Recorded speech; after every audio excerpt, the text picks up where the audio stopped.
we have a government that's dealing with the problem, and it seems to be dealing with it by printing a lot of money. That is, I can remember when $1 million was money, and then it was $1 billion, and now people throw trillions around, and here we are, spinning out trillions of dollars.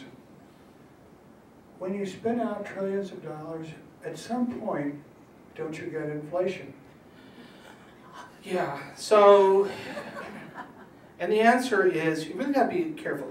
The US government is not actually printing trillions of dollars. So if you actually ask, is there a lot of more green pieces of paper with dead presidents on it?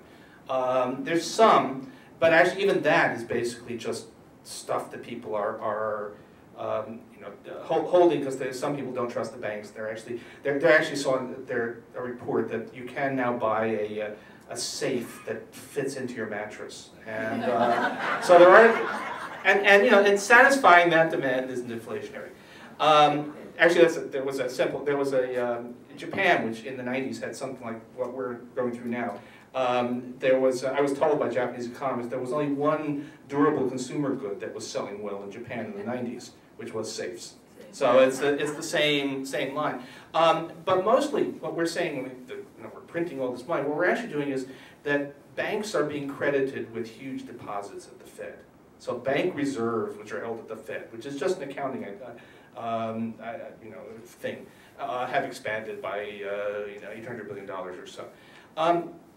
That's not inflationary because it's just sitting there. The banks aren't lending out that money. The banks aren't using it to throw money around and allow people to go on spending sprees. None of that's happening.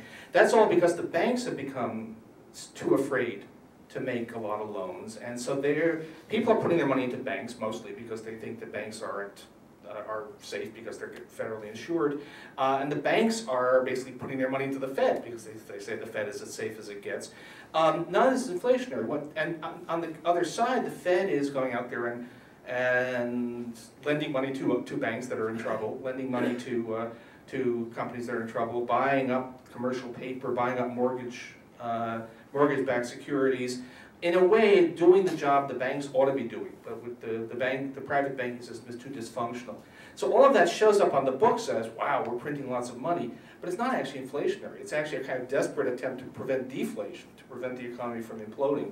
So, no, I don't worry about it at all. And you can look, if you look at the same measures, there's something called monetary base. People are out there. Basically, it's the sum of green stuff out there plus private bank deposits at the Fed. And people say, oh, the monetary base is growing, that must be incredibly inflationary. There are two previous examples when rich, advanced countries had more or less the same scale of increase in this stuff as we are having right now.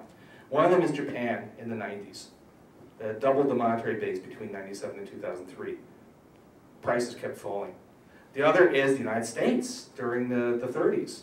150% increase in the monetary base. Prices kept falling. So under these circumstances, no harm.